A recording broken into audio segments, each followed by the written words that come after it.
संयुक्त राष्ट्र वर्ष 2023 को अंतर्राष्ट्रीय मिलेटस वर्ष के रूप में मनाने का निर्णय लिया है। इसी को लेकर दिल्ली के सबसे प्रतिष्ठित संस्थान और बड़े अस्पताल एम्स में एक प्रेस कॉन्फ्रेंस आयोजित की गई।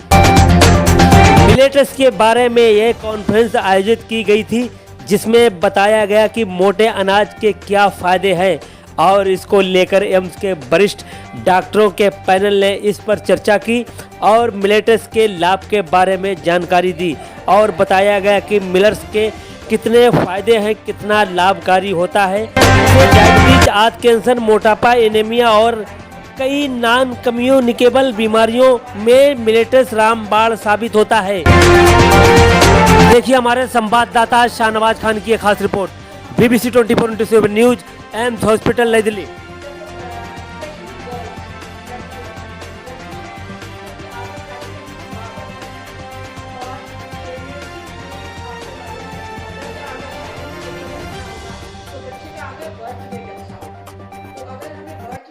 सबसे पहले अपना नाम बता दें। मैं doctor Sanjay Wadhwa, professor and head physical medicine and rehabilitation, यहाँ All India Institute of Medical Sciences New Delhi में कार्यरत हूँ। सर क्या कहेंगे आज जो प्रेस कॉन्फ्रेंस में मिलेट के बारे में, किस तरीके के खान पान होनी चाहिए? यूनाइटेड नेशंस ने 2023 वर्ष को इंटरनेशनल ईयर ऑफ मिलेट्स घोषित किया और ये घोषणा हुई थी भारत के प्रस्ताव के बाद।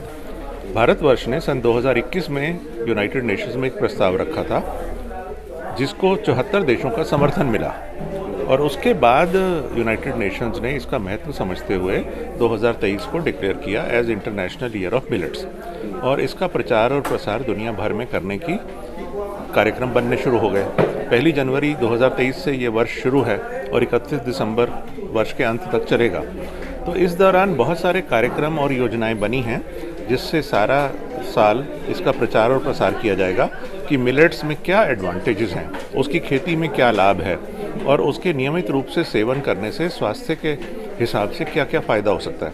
और जैसा हमने संक्षेप में आज बात किया कि बहुत सारी बीमारियां ऐसी हैं जिनके बचाव में मिलेट्स का योगदान बहुत महत्वपूर्ण हो सकता है और अगर किसी में बचाव संभव नहीं हुआ तो उसके उपचार और इलाज में भी इसका योगदान हो सकता है। तो मिलेट्स में जो कुछ विशेषताएं हैं कि इसमें प्रोटीन की मात्रा अधिक होती है, इसमें मिनरल्स और विटामिन्स होते हैं, इसमें बहुत सारे और माइक्रो न्यूट्रिएंट्स बहुत अधिक मात्रा में होते हैं, इसमें फाइबर की मात्रा बहुत होती है और एक इसका ग्लाइसीमिक इंडेक्स एक ऐसी चीज़ है जो कम है गेहूं और चावल के मुकाबले। इससे मेरा मतलब ये है कि यदि आप मान लीजिए एक सीमित मात्रा में गेहूं या चावल का सेवन करते हैं तो उसके बाद जितना तेज़ी से या जितना ज़्यादा आपका ब्लड शुगर लेवल बढ़ेगा उसकी तुलना में मिलेट्स के उतनी ही मात्रा के सेवन के बाद कम तेज़ी से बढ़ेगा और कम ऊंचाई तक बढ़ेगा ब्लड शुगर लेवल। तो ये डायबिटीज़ के रोगियों के लिए बहुत अच्छी बात है। उसके अलावा बहुत सारी और बीमारियां भी हैं, जैसे भारतवर्ष में मोटापा बहुत बढ़ता जा रहा है। उसका एक कारण तो है कि फिज़िकल एक्टिविटी की कमी, दूसरा प्रमुख कारण है कि हमारा खान पान का अनियंत्रित होना। हमारे भोजन में बहुत ज़्यादा रिफाइंड कार्बोहाइड्रेट्स हैं, बहुत ज़्यादा सॉल्ट, शुगर, इस तरीके की चीज़ें हैं, फैट की मात्रा अधिक है, ट्रांस फैट्स की मात्रा अधिक है। लोग अपनी सुविधा देखते हैं कि भाई आपने मोबाइल से फ़ोन किया और आपके घर पर डिलीवर हो गया खाना। ये स्वादिष्ट हो सकता है लेकिन ये ज़रूरी नहीं है कि हर स्वादिष्ट भोजन स्वास्थ्यवर्धक भी हो। तो मिलेट्स का प्रचार इसलिए ज़रूरी है। और एक और चीज़, वातावरण के हिसाब से अगर देखें तो मिलेट्स की खेती में। सर सबसे पहले अपना नाम बता दें। हाँ, मेरा नाम डॉक्टर कपिल यादव है। मैं कम्युनिटी मेडिसिन डिपार्टमेंट में एम्स में प्राचार्य हूँ। आज जो प्रेस कॉन्फ्रेंस मिलेट को लेकर क्या है? एक जो international year of millet United nation general assembly celebrate कर रहा है, जो भारत के प्रस्ताव पे ही पारित हुआ था और G20 का डेलीगेशन भी भारत में है, तो उसके रिलेटेड बहुत सारे इवेंट हो रहे हैं। उसी से रिलेटेड एम्स ने भी एक ये पब्लिक लेक्चर का आयोजन किया है आज शाम 4 से 5 बजे।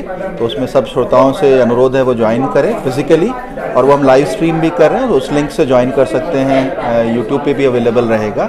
तो इसमें बेसिकली हम बताना चाह रहे हैं कि जो श्री अन्न करके जो है, जो मिलेट्स या जिसको मोटा अनाज या कोर्स ग्रेन बोलते हैं, उसके हेल्थ, न्यूट्रिशन, एग्रीकल्चर और एनवायरमेंटल बेनिफिट क्या होते हैं, क्यों आज के डेट में इस पे इतना ज़्यादा डिस्कशन हो रहा है, और इंडिविजुअली हम सबके लिए, समाज के लिए, हमारे किसान भाइयों के लिए और एनवायरनमेंट एज अ होल के लिए मिलेट क्यों इम्पोर्टेंट है और क्या उसकी खूबियाँ हैं।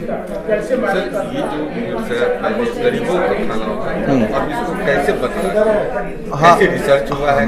क्या तो जैसे क्या हुआ, पहले अगर देखें इतिहास में जाएं जब, तो मिलेट पहला ग्रेन था जो मानव ने खाना शुरू किया। तो आदम और हवा शायद सिर्फ मिलेट ही खाते थे, तो वहाँ से हम शुरू हुए और पूरे हमारे काफ़ी लाखों सालों तक सिर्फ मिलेट ही मेन डाइट रहा ग्रेन्स में। जैसे जैसे लेकिन एग्रीकल्चर ने इम्प्रूवमेंट किया तो हम रिफाइंड जो ग्रेन्स बोलते हैं, जिसमें प्राइमरली वीट, चावल, गेहूं और मक्का मानते हैं, उसका इजाद हुआ। तो उनका थोड़ा सा प्रचलन ज़्यादा हो गया क्योंकि वो उगाने आसान होते हैं और उनका बनाना आसान होता है। रोटियां बनाना आसान होता है, चावल का बनाना आसान होता है। तो एक उसके तहत एक प्रवचन चल गया कि अमीरों का खाना है, तो सिर्फ गरीबों ने कोर्स ग्रेन जो मोटा अनाज खाना शुरू किया। फिर धीरे धीरे पिछले 20-30 सालों में तो गरीबों के उससे भी ये गायब हो गया और सिर्फ जानवर खाते हैं इसे। लेकिन अगर दूसरी तरफ देखें तो पिछले 10-20 साल से एक ऑर्गेनिक फूड का फैड शुरू हुआ है, तो अमीर लोग भी अब सिर्फ मिलेट खा रहे हैं। तो अगर आज की डेट में अगर भारत में देखेंगे तो या तो जानवर मिलेट खाते थे या बहुत अमीर लोग मिलेट खाते थे। लेकिन इसी पे हमारे माननीय प्रधानमंत्री मोदी जी ने 1-2 साल पहले जब उनका ध्यान गया, इस पे काम करना शुरू किया, तब उन्होंने एक कॉल दिया इस पे कि पूरे विश्व को वसुधैव कुटुंबकम से हम दोबारा से मिलेट की तरफ ले जाते हैं, क्योंकि इसके बेनिफिट बहुत ज़्यादा हैं। और उन्होंने टर्म कॉइन किया श्रेय अन्न। तो अभी एम्स इस पे भी रिसर्च में काम कर रहा है, पूसा इंस्टीट्यूट इसमें काम कर रहा है, एक हैदराबाद में मिलेट पे इंस्टीट्यूशन है वो काम कर रहा है। तो अब जितना हम देख रहे हैं उतना रियलाइज़ हो रहा है कि शायद हम कहते हैं कि ये पहला अन्न था जो मानव जाति ने शुरू किया और शायद फ्यूचर में सिर्फ यही अन्न बचे। क्योंकि जैसे आप सबको अभी आप अगर खबरें देख रहे हैं तो अमेरिका में बहुत ज़्यादा बर्फ़ के प्रकोप से उनका दिक्कत हो रहा है, भारत में भी हीट वेव की बात चल रही है। तो ये जो हीट वेव और एक्सट्रीम वेदर्स हैं, ये नॉर्मल आपका अनाज गेहूं के लिए बहुत एडवर्स होते हैं, जबकि ये जो अन्न है, श्री अन्न है, ये बहुत रेजिलिएंट क्रॉप है, ये हर एनवायरनमेंट में ग्रो हो सकता है। और इसके अलावा इसके हेल्थ बेनिफिट बहुत ज़्यादा है। जो आज की डेट में हम बोलते हैं सबसे बड़ा जो पैंडमिक है वो मोटापे का पैंडमिक है। अगर हम सब अपना वज़न देखें तो हम सबका वज़न 10-15 किलो ज़्यादा है जिससे होना चाहिए, और उससे एसोसिएटेड बीमारियां हैं। खाना हम देखें तो हम सब 1.5 गुना के आसपास ज़्यादा खाना खा रहे हैं। तो उसमें मिलेट का बहुत रोल है। ये आपको मोटापे से बचाएगा, डायबिटीज़ से बचाएगा, बहुत तरह के कैंसर से बचाएगा, अनीमिया से आपका बचाव कर सकता है। तो जितना इसका हम अध्ययन कर रहे हैं हम उतने ही ज़्यादा इससे अचंभित हो रहे हैं।